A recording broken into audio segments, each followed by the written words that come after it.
which brings me to Common Core. I'm the only candidate that will provide the state to repeal Common Core, and also in the process to be able to opt out of standardized tests that parents don't want their children taking for 1,000 reasons that are wrong with Common Core. And this is important because right now there's a big war on how you take your children out of the Common Core when you don't like it.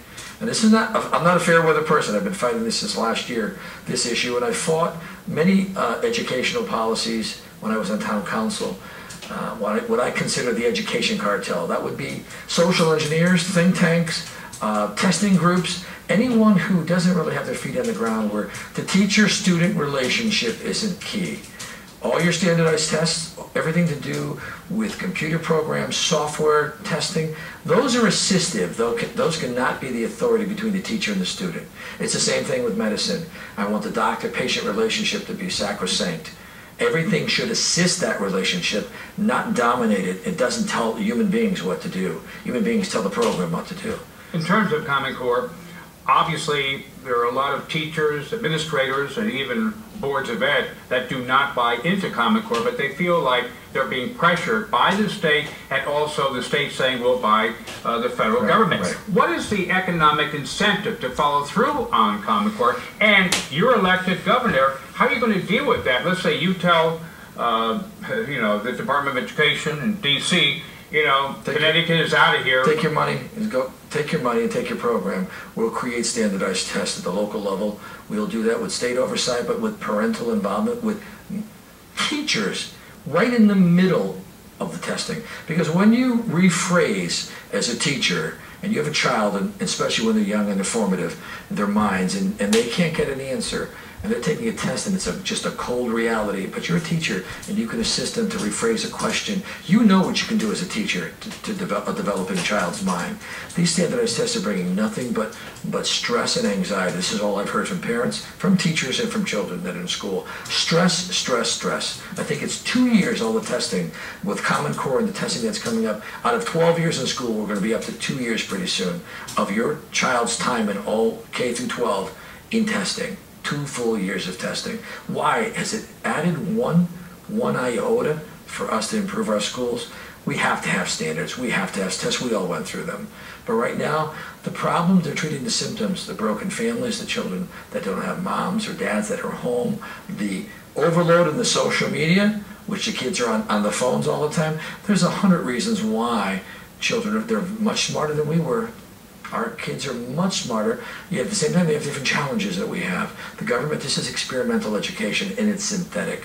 And I want the teacher-parent relationship with the teacher's experience to be the key, and I want the parents involved. Because if you remember when we were kids, we had a problem, they call home, and the mom right away, if the mother and father and the home life is included with the teacher and the child, that is the whole Department of Education, right there. Everything else should assist the teacher, not put a yoke on the teacher's back with performance and to try to rate them on ways they can't even help a child learn because of the problems they have outside the classroom. And so the teachers are then in a defensive position. They don't have the freedom and the liberty, any energy to one-on-one with the child in a crowded classroom. Yeah, the biggest concern right now about Common Core is like with math. 2 + 2 = 4. But the child has to learn the process to get to 4.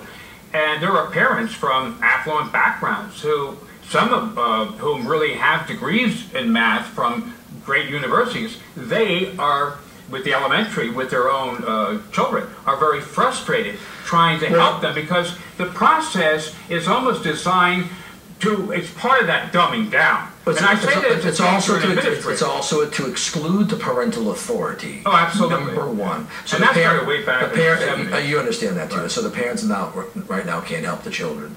Theory, synthetic, experimental. There's nothing wrong with basic reading, writing, arithmetic. The core things we need, okay? And all things could always use improvement. So if there's something good in Common Core that we can adapt, there's nothing wrong with that. They would like us, those on the left, to try to throw it out because of the money. We need our own standards, state standards. We can develop them with teachers and locals, and districts don't have to be forced to align. They're being forced to align right now in ways where they're just the boards of education. And boards of education, by the way, I met with them, the whole group in Wethersfield a couple weeks ago. They're all in for Common Core because of the money. And the money is just basically bait to get us hooked. we'll foot the bill for Common Core. And the next failed program. Okay, No Child Left Behind was a failure. It was a failure. No Child Left Behind was a failure. To get an opt-out from No Child Left Behind, to be able to get out of it, if we adopt Common Core, is basically taking a high-interest loan to pay off another credit card.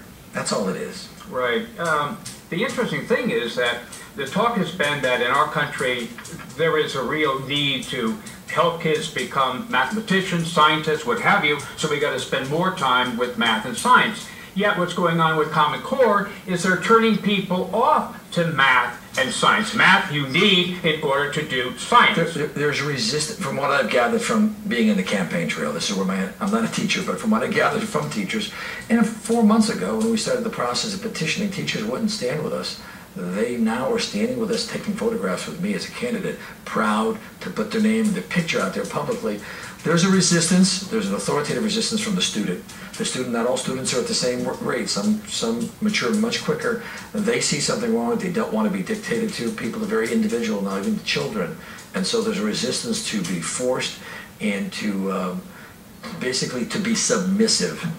Common Core and the standardized testing that they're pushing on the children is forcing children to be submissive when they are in the process of feeling liberated. They didn't phase this in with kindergartens and start the whole world. They started high school at every different level. So you have students from different grades and different levels right now that are changing what they learned earlier from what they're dealing with now. So there's an adaptive process. Everything you could have done wrong to put a product out, the federal government did it wrong. Beyond the ingredients of Common Core that we may not like, the whole rollout of it, the process of implementing it was completely botched. No one wants the product, and there's nothing they can do about it right now, except for they're going to have a revolt on their hands. This is why it's an issue I knew last year would be, because the people told me, we don't want it. And every day it grows stronger and stronger. So new standards, state standards with local control, teacher involvement. If you go to my website... There are some states that can do that, right? They can. ViscontiForGovernor.com. Go under Common Core, ViscontiForGovernor.com, and you will see a Washington Post article, a link, that shows you just where Common Core came from and how no one from the world of education was involved with creating it. This is a business model. This is a corporate monopoly takeover of education, pure and simple. And I'm a Republican who should possibly like privatization, but there's a difference between school choice and a monopoly. Before we get to your final comment, what people need to know, like especially in Danbury, someone told me, the wife of a doctor, that her daughter, who attends a Catholic school in Danbury, is forced to do Common Core. And I would think that a Catholic school, private school, would not have to buy into it. But the pressure is there. The diocese is not, Bridgeport Diocese is not forcing Catholic schools to teach Common Core. It's a volunteer thing, but it is going on. So anyway, we have about 2 minutes. So if you could do like a summary, what you would like the viewers to... Yeah, well, I'll do a summary with you, a little dialogue here. What I've given out tonight is just a sampling of the details that I've prepared myself to learn and to know and to gather from the voters. So 18 months in the race, I've gathered a lot of information. I've added information from the world of politics and culture, and I'm ready at this moment to become governor of Connecticut. I couldn't say that maybe 6 months ago. You always know in a campaign trail that there's more you need to add, more you need to know. And so being ready means you are all inside your inner being at every level to become governor. This is not something that everyone should take lightly. You're running for governor of Connecticut. Can you actually govern? Yes. How will I govern? Like I've governed on construction projects where I have owners, major corporations, building department, engineering, architects, DEP, OSHA, every federal and state and municipal regulation looking over your shoulder while you're doing a project, union and non-union. And so I would take those skills that I've learned over 40 years in the trades, in the building business, and I would utilize that, especially with your persona, where you have to get the job done and bring all parties to the table. I want to thank you very much. We've had a tremendous show here with Joe Visconti. We wish him the best. We only see you elevating in the remaining days before 4 weeks from today. Make sure you vote. I know I'm going to. And we want to thank you for watching this very special edition. Tuesday, October 7th, 2014, USA TV Talk, News, Sports, Entertainment Live, with yours truly, Albert George Bruhn.